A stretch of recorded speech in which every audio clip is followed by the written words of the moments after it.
Bienvenidos al podcast Fe y Libertad. Para conmemorar el 9º aniversario del Instituto, queremos regresar a nuestras raíces. Este es un episodio especial, parte de una serie de 10 capítulos en los que profundizaremos sobre los principios del IFIN, que son el cimiento y la guía de nuestro trabajo. Capítulo 6. El florecimiento material depende de la creación de riqueza. Pues bienvenidos a un nuevo episodio. Hoy continuamos con nuestra serie en la que conversamos sobre los principios que definen al Instituto Fe y Libertad. Y hoy vamos a conversar sobre el sexto principio: el florecimiento material depende de la creación de riqueza. Y para hablar de este tema nos acompaña un muy buen amigo del instituto, Walter Castro. Él es doctor en economía, profesor titular ordinario de grado y posgrado en la Pontificia Universidad Católica Argentina, y ha dirigido varias instituciones que se dedican a defender y formar en temas de libertad. Bienvenido, Walter, qué gusto tenerlo con nosotros otra vez por aquí. Hola, ¿cómo estás? Bueno, gracias por la recepción y por la invitación, ¿no es cierto? A las órdenes. Muchísimas gracias, Walter. Pues en este principio hablamos de florecimiento y ese es uno de los principales objetivos que tiene el instituto, promover el florecimiento humano. Y este específicamente se centra en cómo la creación de riqueza ayuda a alcanzar ese florecimiento humano en el aspecto material. Y quizá mi primera pregunta es, ¿por qué cree usted que debemos preocuparnos en promover ese florecimiento material?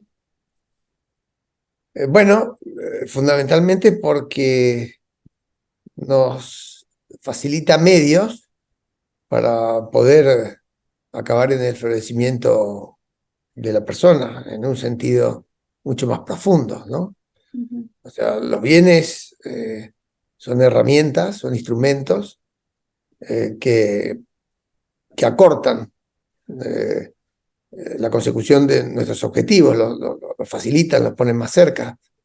Y entonces, si uno sueña grande, fuerte, profundo, y desea para su propia historia personal, para su propia biografía, para ese actor principal de nuestra película que cada uno de nosotros somos, imposibilitados de renunciar a nuestra individualidad y a nuestra felicidad, que es absolutamente personal, imprescindible que podamos gozar de herramientas legítimamente conseguidas para tratar de ponernos más fácil eso que estamos buscando, ¿no? Entonces, el florecimiento material es parte del proceso indispensable para que tengamos herramientas para mejorarnos en todas las otras facetas, posiblemente más importantes que tienen que ver con nuestra felicidad. Uh-huh.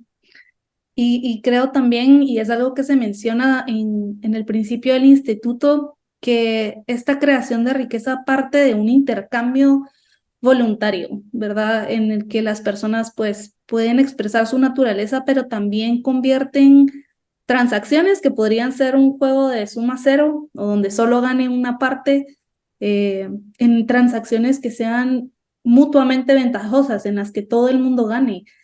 Y tal vez al leer esto uno podría pensar que en esas transacciones entra solamente el comerciante, ¿verdad? Pero ¿cuál es el papel de pues, los ciudadanos o de los miembros de una comunidad en esa transacción? Bueno,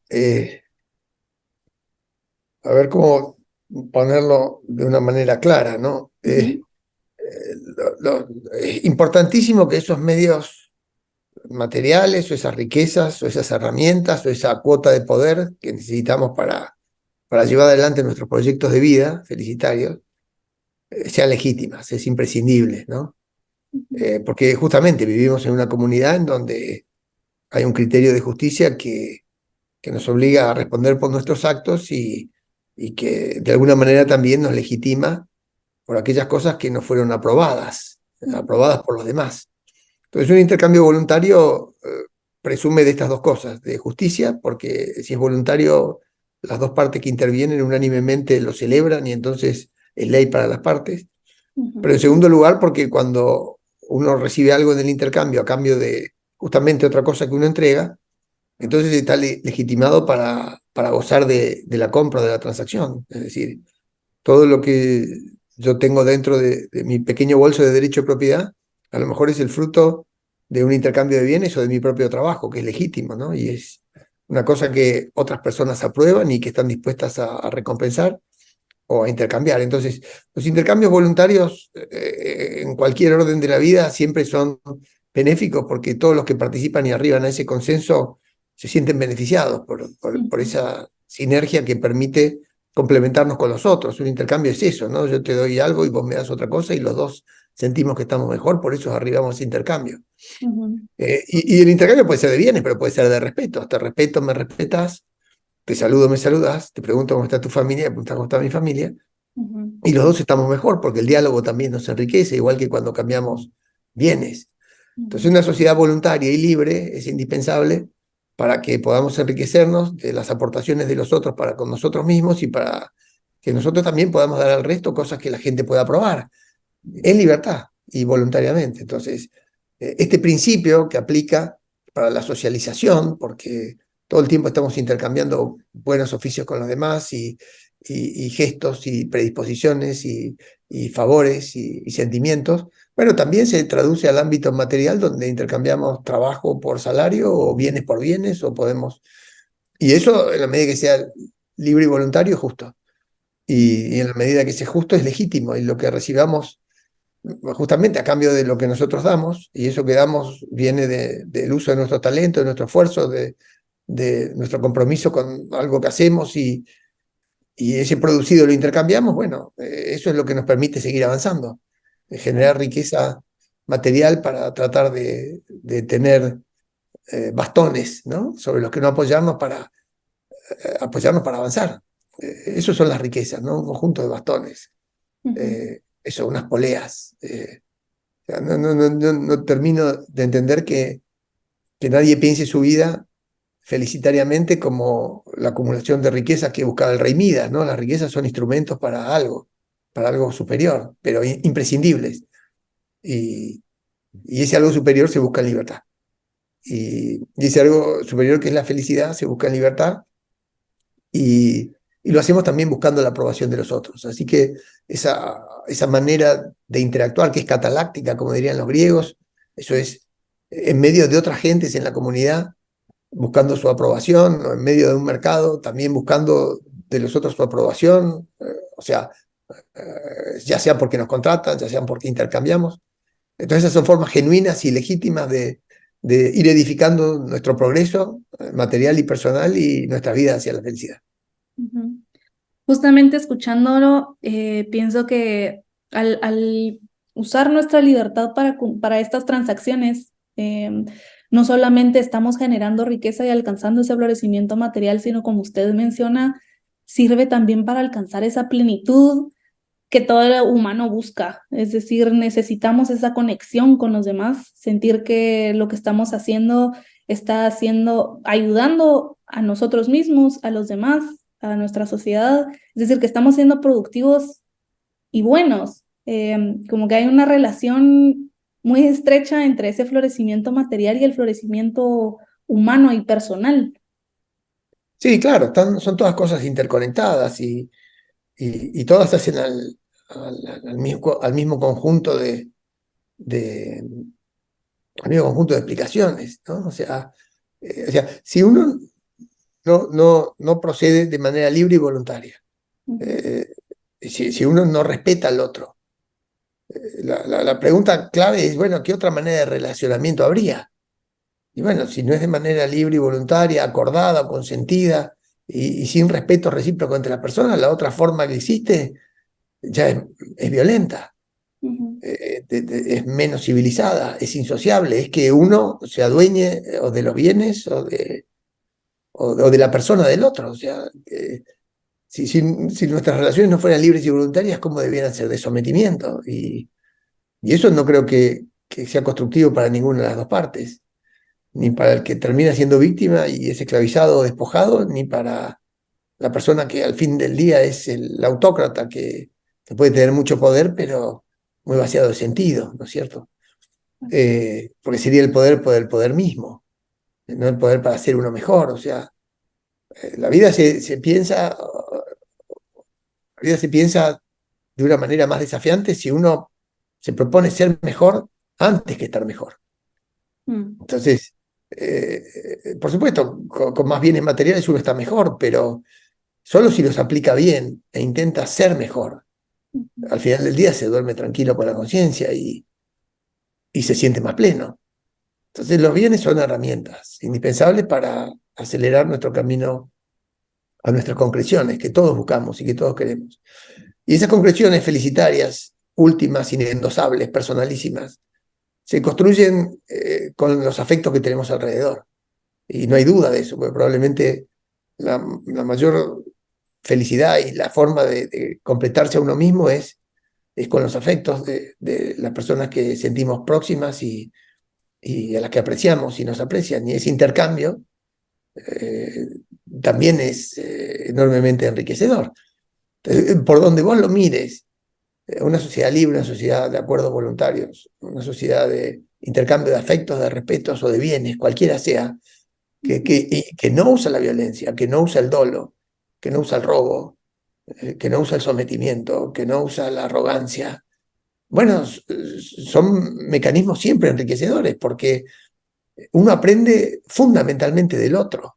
Uno se enriquece de interactuar con el otro.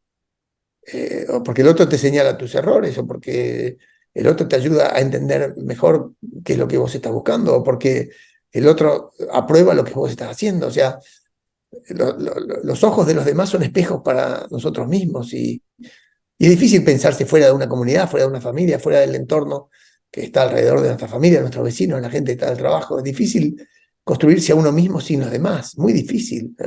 A mí se me hace imposible a veces seguir esos argumentos de los libros de microeconomía en que hay una personita que calcula y sola y ahí está, intercambia y está pensando solo en él y todo parece un juego matemático. No, no, no, no, no es así, no es así.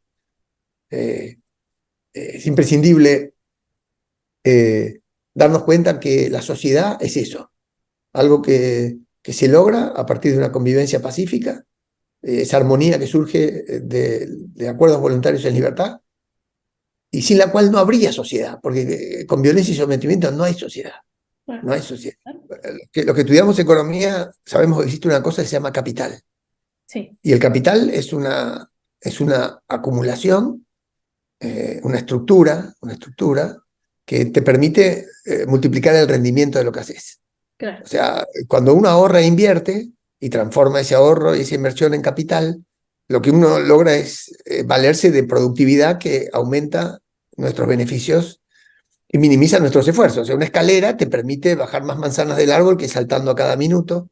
Y Ujú, este concepto es muy importante porque el capital viene del ahorro y el ahorro es posponer consumo, ¿no es cierto? Entonces lo ujú, mismo, cuando uno estudia forma capital, deja de jugar a la pelota o deja de dormir la siesta y le mete sacrificio para tratar de que la cabeza de uno sea una herramienta de capital, no una escalera, pero algo que te permita tener mejores teorías, entender mejor lo que pasa alrededor tuyo, resolver mejor los problemas más rápido. Y los mismos, las personas que hacen deporte, se entrenan todo el tiempo porque sus propios cuerpos son su estructura de capital. Un ujú. cuerpo muy entrenado puede saltar más alto o correr más rápido o tener más destreza. Entonces, pero claro, todo el mundo sabe que para ser un concertista de piano, para ser un deportista de alto rendimiento, para ser un intelectual o un universitario prestigioso en cualquier rama, o ser un empresario, hace falta una estructura de capital. Y tan importante es el capital que hoy hablamos de capital humano como esas personas que multiplican el rendimiento de las otras y que lideran y que bajan la conflictividad y tal. Bueno, todo el tiempo la vida nos lleva a pensar en cómo formar capital para hacernos más fácil lo que sigue. Aunque es más duro el presente, porque formar capital te obliga, como te digo, a ahorrar, a postergar placeres, a ponerte las pilas, a asumir compromisos. Y bueno, toda esa formación de capital es lo que al final te da la marca, la reputación, el prestigio, lo que genera confianza. Entonces, trabajar en mejorarse a uno mismo como persona es capitalizarse. Ujú, Esto puesto en términos económicos. Igual, convertir nuestro trabajo en otros bienes materiales que nos permiten facilitar nuestra gestión, que yo tener una moto, tener un auto, tener una casa donde dormir a la noche, tiene que ver con que uno hace cosas que son una escalerita para llegar a otras cosas. Entonces, yo creo que la riqueza es parte de esa formación de capital para ser invertida en el proyecto felicitario de cada uno. A mí se me hace muy difícil, la verdad, salvo que sea patológico, pensar que la búsqueda de riqueza es el fin, ¿no? No, porque al fin del día todos sabemos que nos morimos y no creo que nadie tenga por fin dejar una montaña de minerales o de oro simplemente ahí como testimonio de lo que uno hizo, no me parece. Uno, si pretende trascender, seguramente querrá trascender en el recuerdo de los otros por lo buena persona que fue, Claro. y no tanto por la herencia que dejó. Bueno, eso es lo que yo supongo, ¿no? Claro que sí. Y hay otros elementos que deben ser respetados para alcanzar ese florecimiento humano y me gustaría que platicáramos un poco de ellos.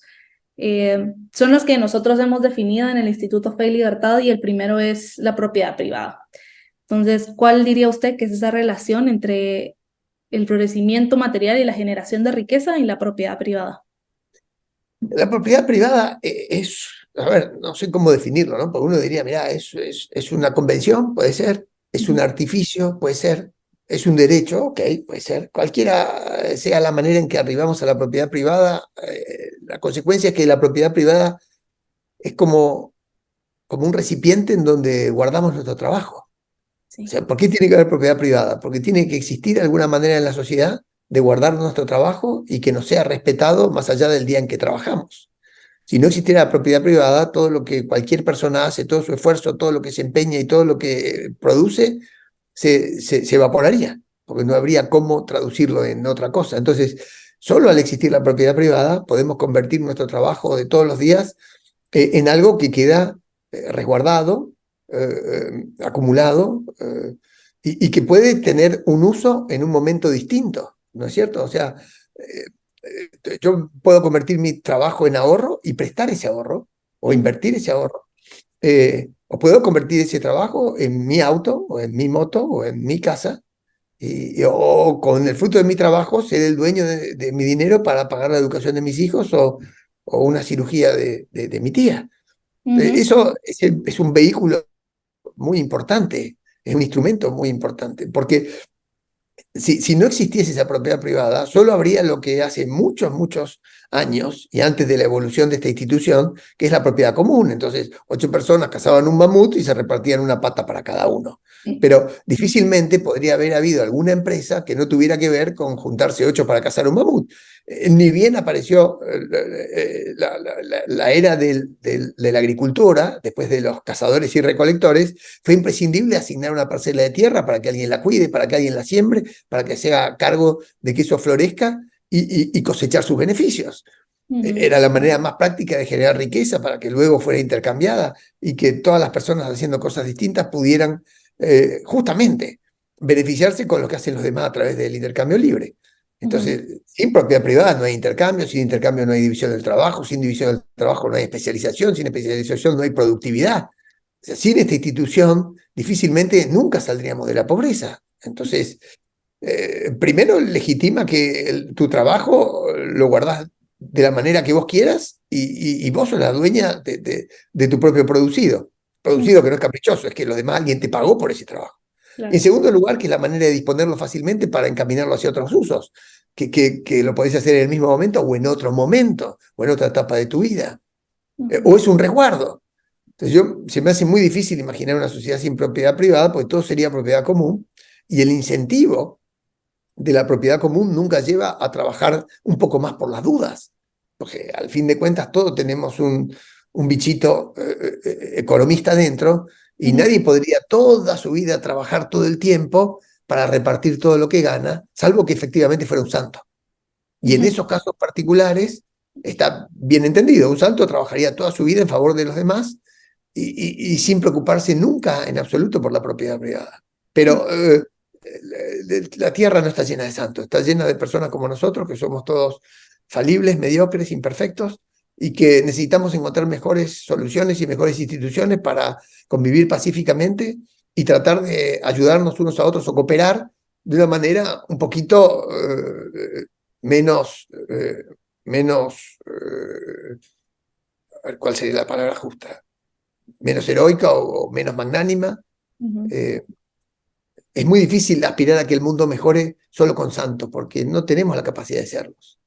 Entonces, la propiedad privada sí ayuda mucho a que la gente coopere entre sí, aun cuando no sea benevolente, aun cuando no tenga tremendo afecto por el otro, solamente a partir de una pequeña chispita de interés. Sin embargo, el cirujano te arregla el corazón y el profesor ayuda al alumno y cada cual por eso cobra su dinero y no tiene nada de malo. Y la sociedad progresa así. Claro. El segundo elemento que creemos que es necesario respetar para que exista este florecimiento es la libertad de los contratos. Sí, Para claro. empezar, ¿qué son? Expliquemos. Bueno, si no hay, a ver, si el contrato es un acuerdo voluntario entre partes y Ujú. si no hay libertad, se supone que hay uno que le está poniendo un revólver en la cabeza al otro. Ujú. Y en el fondo, si uno le pone un revólver en la cabeza al otro, porque le quiere torcer la voluntad, porque le quiere sacar su dinero, o porque lo quiere esclavizar o someter, o qué sé yo qué. Claro. Entonces, a mí me parece muy saludable, si estamos pensando en una sociedad justa, que haya un respeto equivalente o recíproco entre las personas.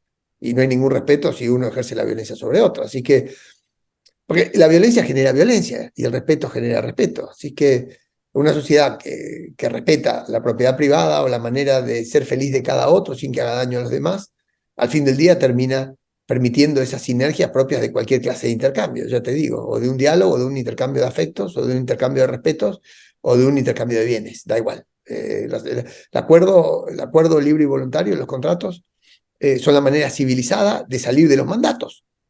Mm. Y está bueno que salgamos de los mandatos, porque cuando hay un mandato se supone que hay uno o que sabe más que otro o que tiene más fuerza que otro.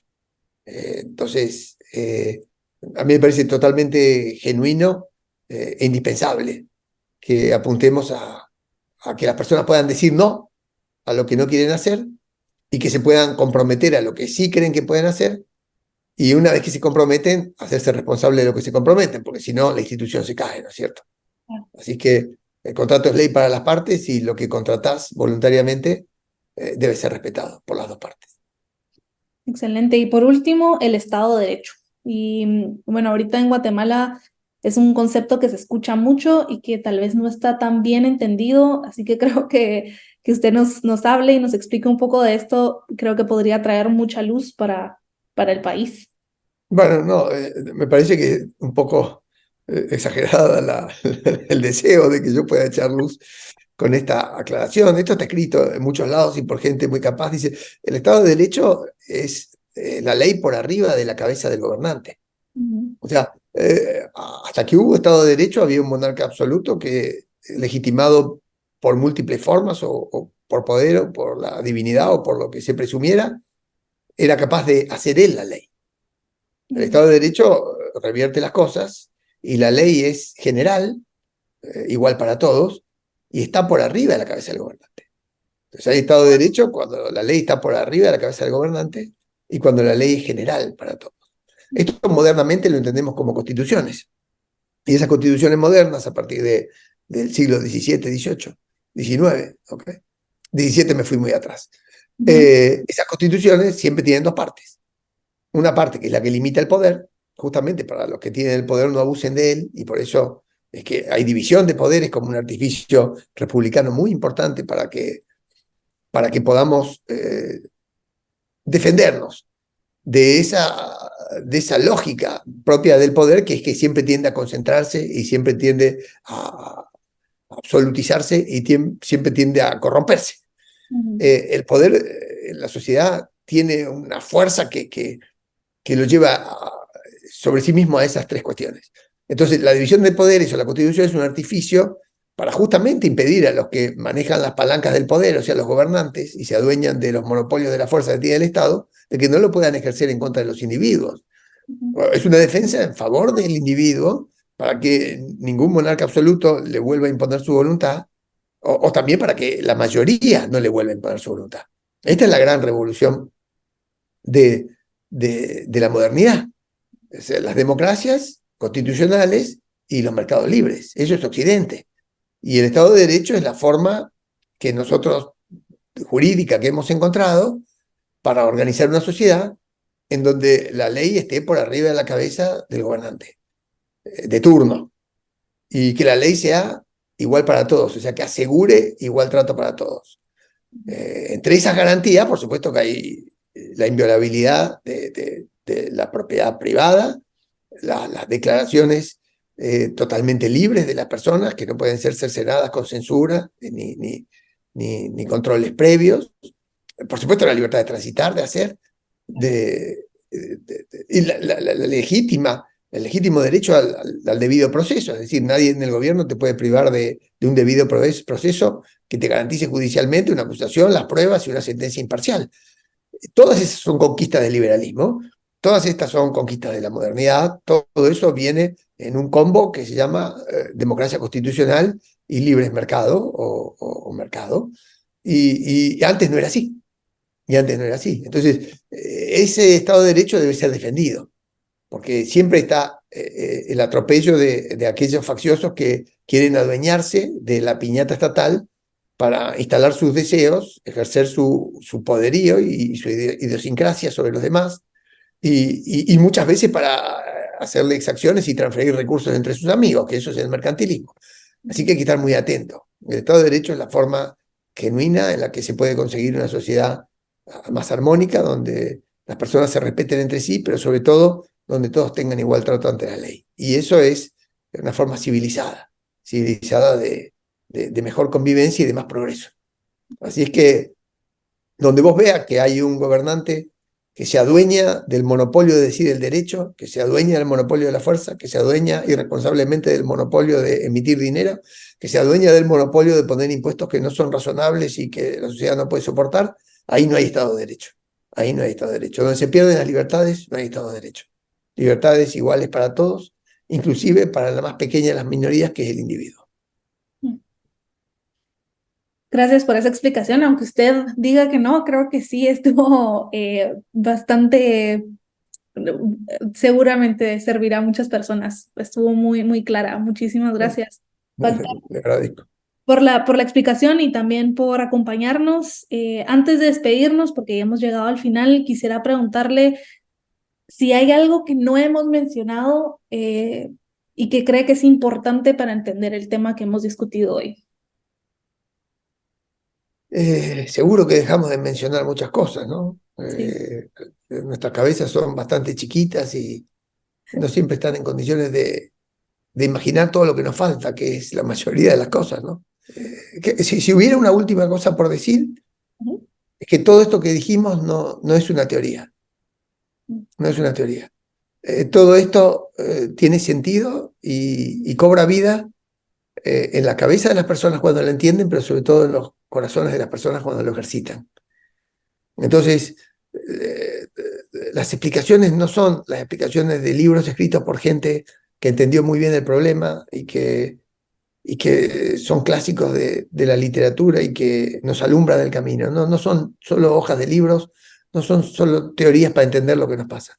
Esto tiene algún sentido cuando se pone en práctica, cuando la gente siente que esas ideas merecen ser vividas, cuando las transforma en valores y cuando esos valores los defiende. Entonces, cada cosa que dijimos, la propiedad privada, la libertad, el respeto, son valores que tienen sentido en la medida que alguien los adquiere y está dispuesto a defenderlos.